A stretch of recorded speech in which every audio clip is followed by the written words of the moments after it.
Well, hi. We're gonna do a WIP chat by the seat of our pants. We're snuggled up in bed, listening to, podcasts and whatnot, and working on our latest cross stitch, and decided, hey, why don't we record this for, future generations to partake and enjoy. Anyway, grab your WIP. It's just a chat. Gonna catch you up on what's been going on in the last couple weeks because it's been eventful. Not in a bad way. Everything's fine. Okay.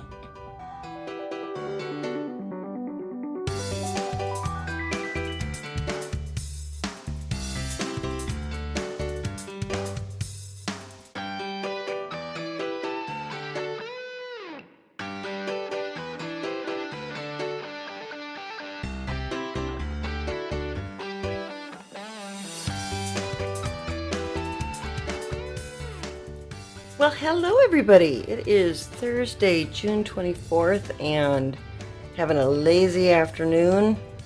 There's Lily. My room's a little bit of a mess. Kind of started cleaning. Hi.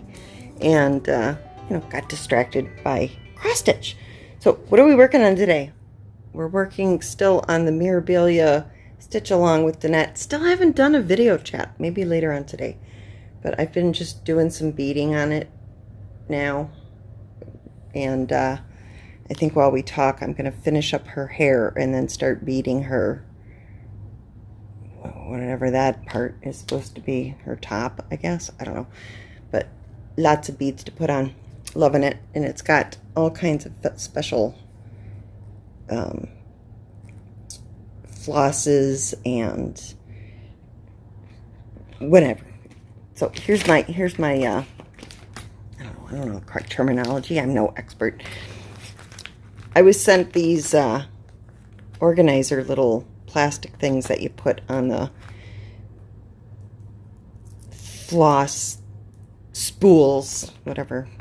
And so I tried that, and then it's got there's some more of those, and then the Krenig, whatever it's called, and then a bunch of different colors of water lilies. So these are gorgeous. Look at all of those. These are all kind of variegated colors. I love these. But yeah, and then I've got several colors of the beads. I've got peach, green, and then I'm currently working on these. These are kind of big. These are bigger than the normal ones, and then the little, whatever. But there's, 4 kinds of beads, 6 colors of the water lilies, 1 of the Krenig, whatever that metallic stuff is, and then let's see here, 1, 2, 3, 4, 5, 6, 7, 8, 9, 10, 11, 12, 13, 14, 15. Is that right? 1, 2, 3, 4, 8, 9, 10, 11, 12, 13, 14, 15, 16, 19 colors or so. So this has been my little organizational system on this one. First time I've ever tried this, and so far I'm really liking it. The beads don't fit so well in these things, but I made them fit by cutting off extra edges. And then the water lilies, whatever. But and then I also use needle cards with the symbols. I used to draw them with pencil and erase, but this time I just put a piece of clear tape on it and drew it on there. I should have put 2 so that I could tear it off without wrecking it, but whatever. And I've got my little dashboard pad to keep my beads from rolling around. I've got my tray to kind of keep, Lily from destroying everything. These were some of the drawer organizers that were sent to me that I couldn't fit in my drawers for the bathroom here. And then I've got my pattern, and I used yellow highlighter to do what I've finished. I've got my chart stuck to my cart. I've got my cart wedged in the corner. I've got strong magnets for extra needles, and then my light right here, I haven't used it recently, but my magnifying glass, but I bought myself some new readers, 2.5 to 3.0, depending on how the mood strikes. And then I'm snuggled up on my bed here, just propped up against the window. I was watching TV last night, and what did I watch? I watched, it was really good. It was the, oh, Grace, what was it? Oh, Gone in the Dark, the mini-series on HBO Max with the Golden State Killer and Michelle McNamara and her book, and Patton, her husband, and the whole thing. And it was intriguing. I loved it. But in the meantime, I've let my room get to be a little bit of a mess. But yeah, so that's where I'm at. Just snuggled up on the bed, got a throw over my lap, and we're going to figure out a way to get the camera set up so that I don't have to move at all. And depending on whatever you're doing, I hope you don't have to move at all either, because it's nice to just hang out. This is my weekend. I'm having a really rough time with the 10-hour days at work. It's really difficult. It really is. Not enjoying those, but all right, I'm going to get you set up in the stand, and then I'll tell you all the events in the last couple of weeks since I made a video. Okay, be right back. All right, I'm going to apologize for banging into the camera, wiggling, shadows, dogs barking, because this is just a laid back, stitch with me, stick with me, WIP and chat, whatever. All right, there's a lot of beading that goes on around here, but I want to finish her hair first, because it's really hard sometimes to stitch floss next to beads. You can't see where the hole is. That's what he said. Anyway, I'm going to finish her hair. And for those of you following along, this is the square symbol, which would be correspondent to floss number 3371 on the DMC chart. I've got my floss, where I had it. Hang on. Oh, so unprofessional. Okay, where did I do with it? Here it is. All right. Yeah, you're going to see all kinds of crap laying around. Who cares? Who cares? I'm just a housewife who works full-time. So that doesn't make me a housewife at all. Okay, so what's happened recently?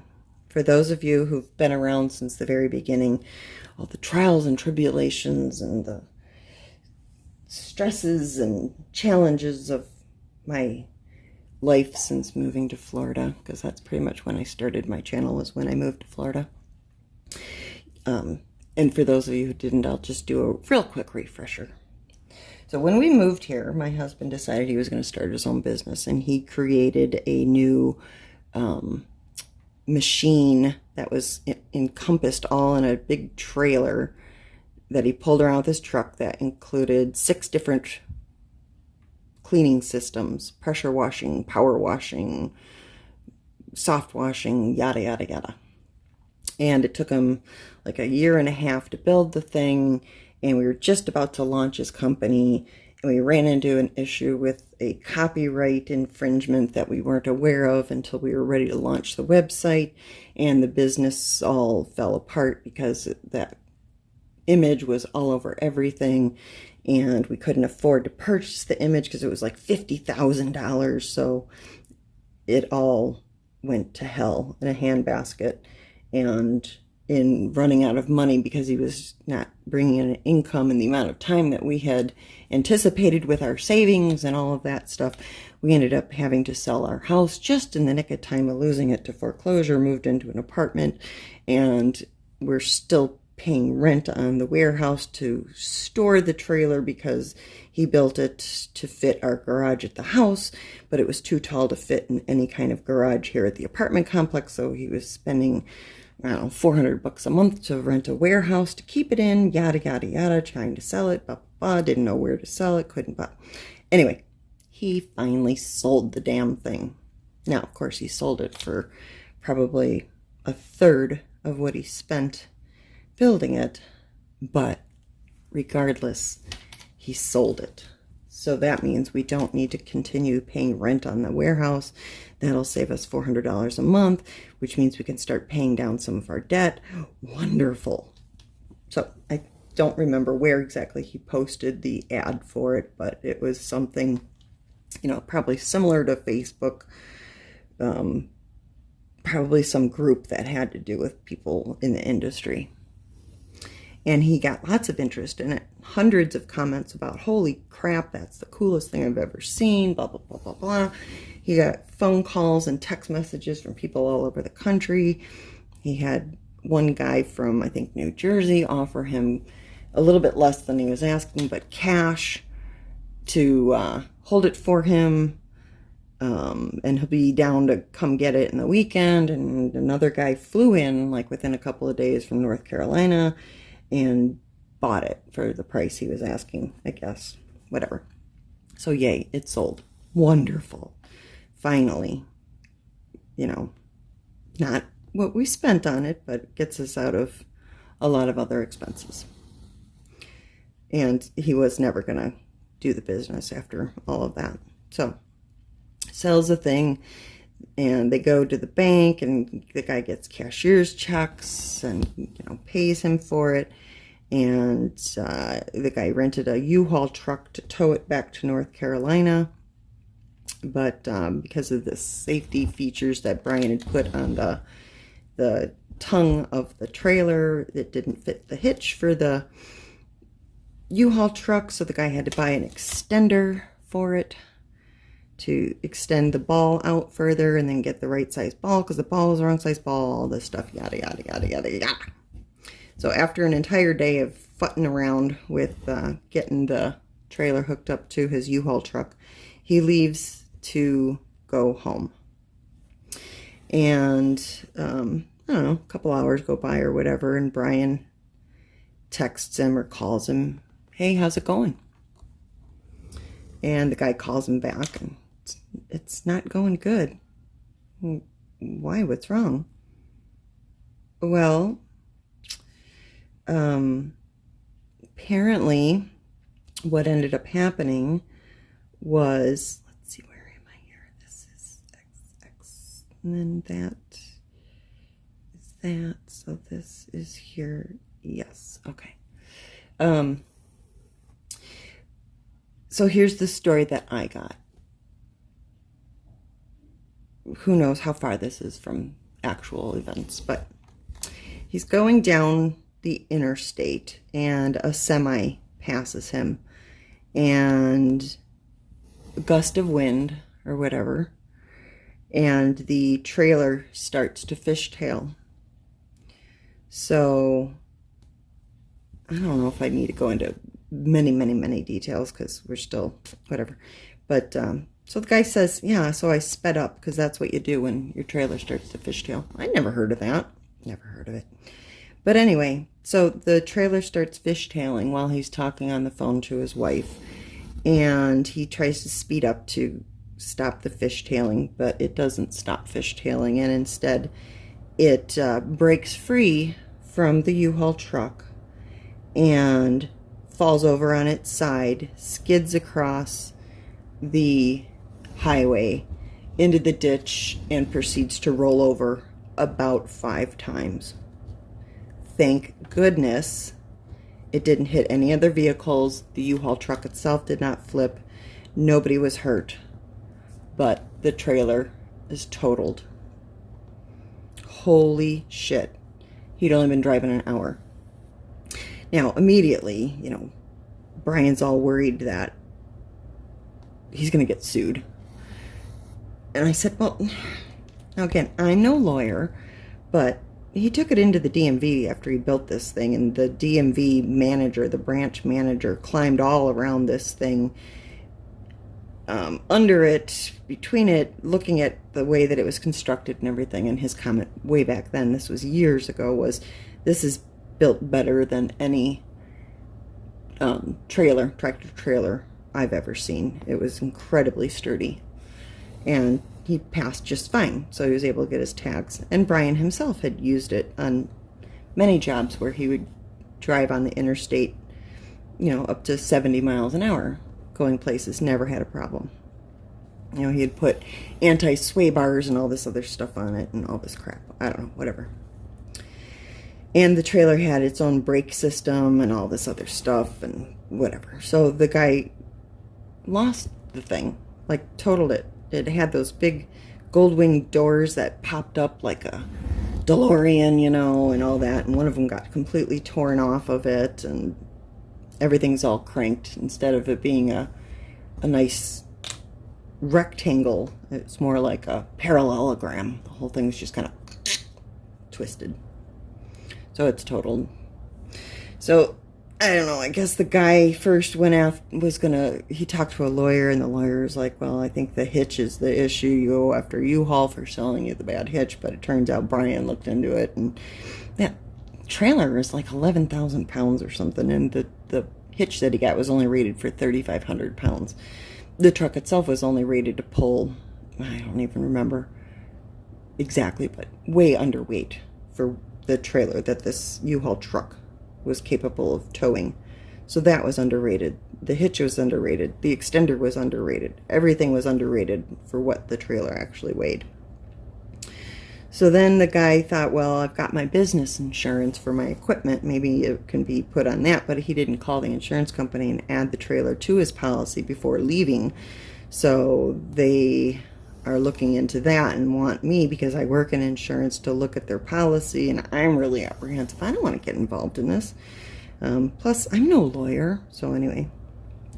So then they're thinking that that might work. But I guess they have a limit of 10,000 coverage if the insurance company agreed to list it on there, even though they didn't try. So, but he paid more than that for the trailer. That'd only cover like a third of it, whatever. So yeah, our concern now, we've got the cashier's checks, we deposited them, afraid that he's going to do a stop payment on them. I didn't even know that was possible. I really didn't. But apparently you can. So the banker even told Brian, well, get the money out of this account, move it to some other bank account, yada, yada, yada, yada, yada.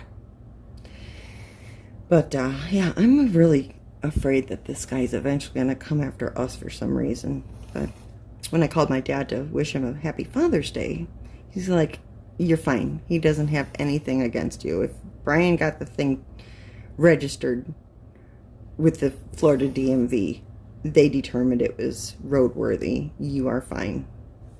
Don't worry about it. But of course, you still worry. You don't want to have to spend money or time and energy going into court or anything, having to hire a lawyer, all that other stuff. So the moral of the story right now is don't spend the money. But yeah, so that's finally sold, which is big relief. He spent a couple of days afterward emptying out the warehouse. Going to try and sublease it to somebody else until his lease is up on it, so that we're out of one major monthly expense, which should certainly help. So that's that story. Hopefully that will end happily and not in court for us. I feel really bad for the guy. Having just spent all that money on it. Not only that, I think he flew down first class, rented all this shit to get it home, and had it for all of an hour and a half, and it's totaled. I feel bad, but I don't feel so bad that he should be having us, liable. Anyway, second story. So after Brian sold that and then cleaned out the warehouse and everything, then let's see, what night would that have been? It must have been Saturday night. So that all happened, like, the guy came on Friday. I think it was Friday. And the accident happened on Friday, and then Saturday, I think, is when he went to breakfast with one of the kids and all this other shit, whatever. So Saturday night, Brian's like, oh my God, my back is killing me. Must have been sooner. Must have been a week ago. It's almost been 2 weeks ago. Because, yeah, he went He was going shopping to get his dad some stuff for Father's Day to mail back to him. And he came home from his shopping trip and was in a lot of pain from just walking around. So he said that, his back really hurt, He's gonna go lay down in bed. Well, that night, he wakes up like crying, like almost tears, just howling in pain. And I'm like, what the hell? He's like, oh my God, it's such a sharp pain. It started out in his back, and it slowly moved its way around to the front. Now it's like in his left groin. So, I'm thinking, Googling appendicitis and all this shit, like what the hell is going on with him? And I said, well, he couldn't even get out of bed. So he's laying flat on his back. He can't move, can't roll one way or the other. He's crying out in pain and agony. And I'm like, well, let's get you to the ER. And he's like, there's no way I can get up. I'm like, well, then we'll call an ambulance. And I'm thinking, okay, we got this money from selling the trailer. We can afford to go in to the emergency room, And he's like, no. Call the insurance company and see if it's covered. Like, or what our deductible is. I'm like, what the fuck? So now it's like 3:30, 4 o'clock in the morning. And I'm like, the insurance company, they're closed until like 8. Okay, there's nobody to answer those questions. So we dick around with that forever. He ends up calling the 24-hour nurse hotline for the insurance company. He explains his symptoms to her. And she's like, nah, I think you need to go into the emergency room. Now, our insurance says, emergency room, there's a $150 deductible that applies if it's not a true emergency. And so he wants to cover all his bases, I guess. And she's like, go to the emergency room, thinking that by a nurse telling him to go, it's an emergency. I'm like, whatever. But there's no way in hell I can get him out of bed to get him down, to get him to the car. So I call an ambulance.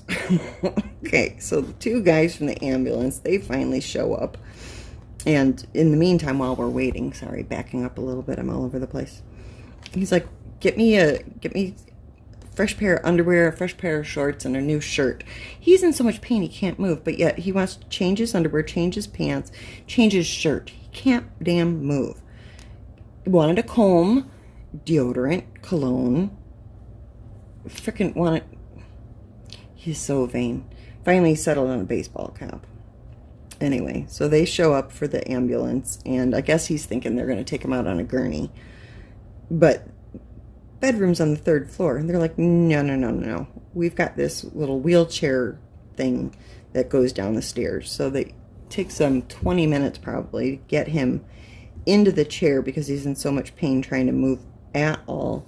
They finally sit him down in the chair. They're trying to belt him into the thing with these over-the-shoulder seat belts and all this, and he starts screaming that he's in so much pain.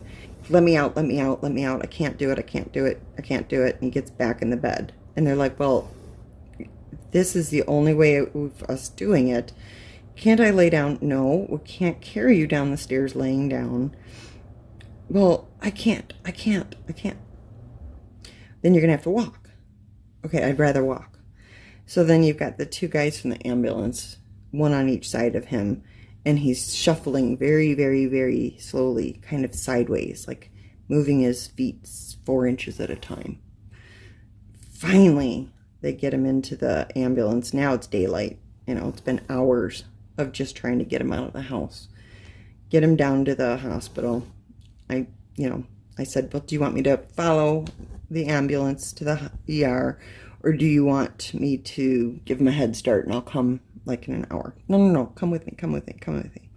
We get to the hospital, and you can't come in through the ambulance bay. You got to go in through the regular ER entrance. Go down to the ER entrance.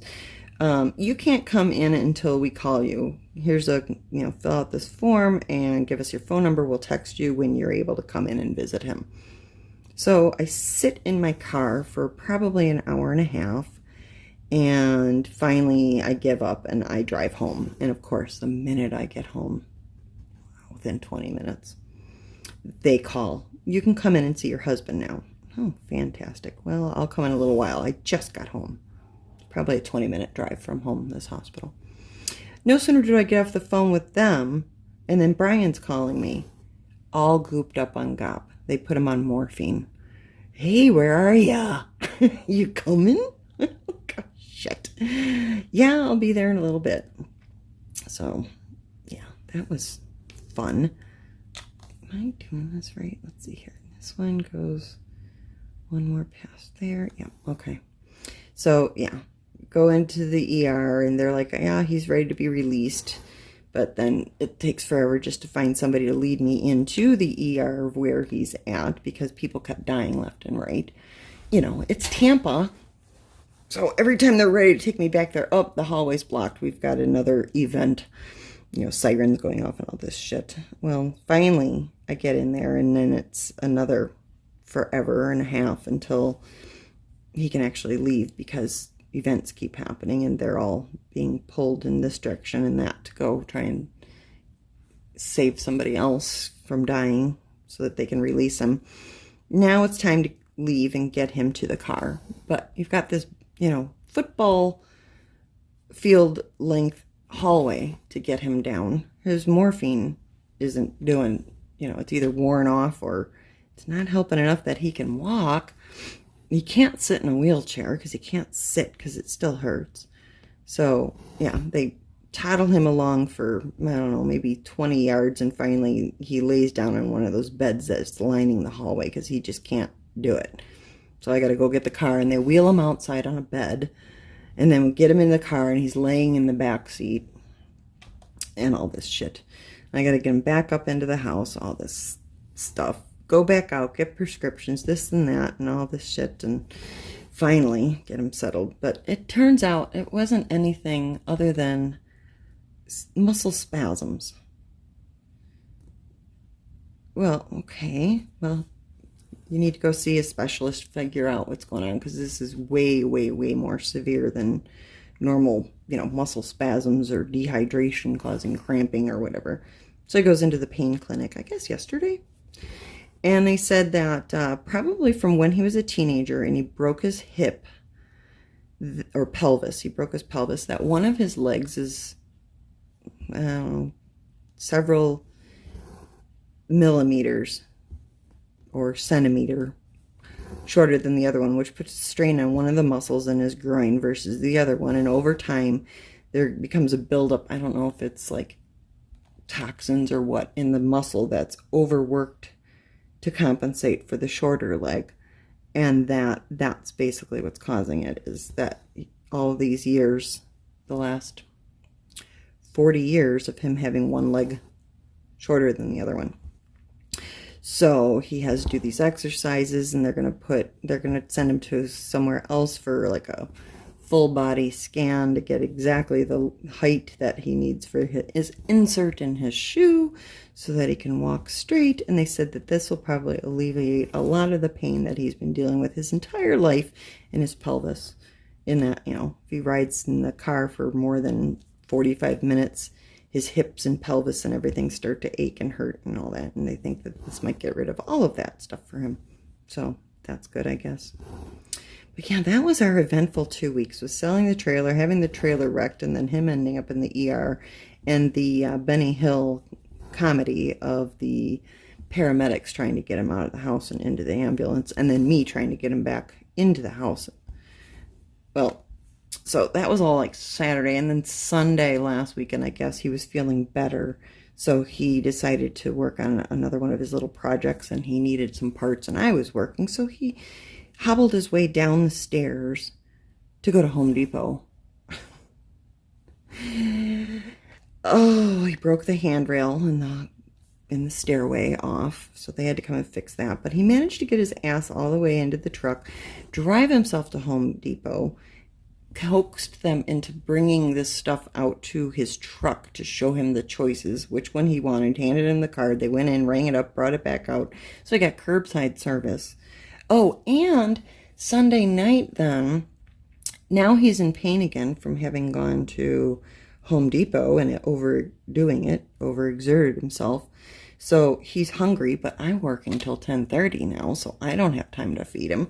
So he's sitting there staring at his phone. I'm like, what are you doing? When I'm going down for a break. I'm trying to figure out how to use DoorDash. Well, I've never done it. I don't know. I don't have time to show you. I don't have time to figure it out. So eventually, I guess he called Pizza Hut. Must called Pizza Hut to deliver. Now, it's like, I don't know, 7 o'clock at night, 8 o'clock at night, and the dog starts barking, the doorbell, Brian's yelling, come on in. He had asked me to make sure the door was unlocked. Come on in. Okay, I don't know about you, but for me, there is no freaking way. Where are my scissors?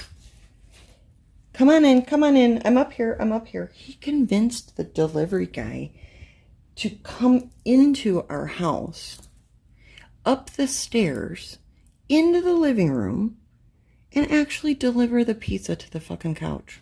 You believe that shit? Okay, serial killer. How in the hell did he manage to not only get Home Depot to deliver his shit to his truck in the parking lot, but then he gets the pizza delivery person to actually deliver the shit to the couch? Man, I don't know who that driver was, but their parents should talk to them. So not safe. I suppose they have record of the address that he's got it sent to, but whatever. So not a good idea.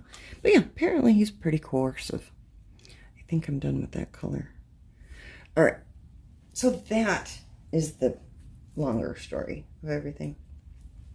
Went out on Sunday to lunch with both the kids and Brian for Father's Day this weekend. Met Jesse's new girlfriend, who I really, really like. Last weekend, I met her. Spent time with the kids. Went to dinner at a seafood place. That was good. Talked to my dad for a while. That was good. But that's pretty much everything now. I think I got you all caught up. Never did get to the beating part. But hey, this was more about the chat than the whip, right? All right.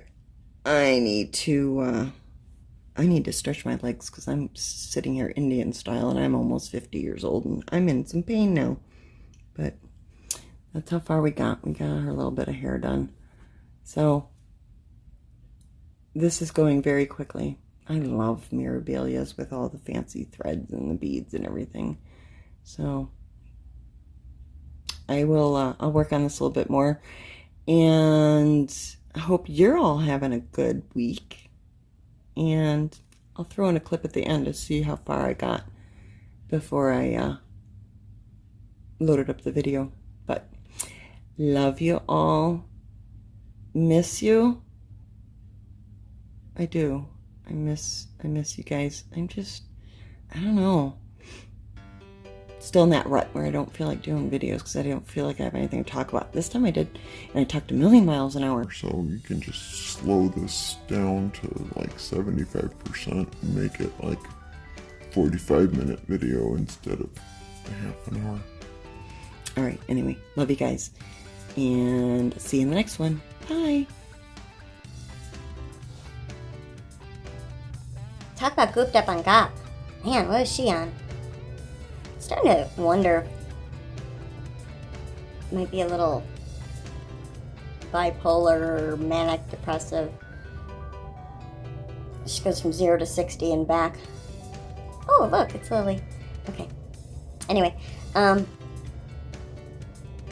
hope you enjoyed that, and hope you're doing good. Hope you're not having any crazy things happening in your life. I hope it's very calm, peaceful, and pleasant, and full of love. Okay. Love you guys. Bye!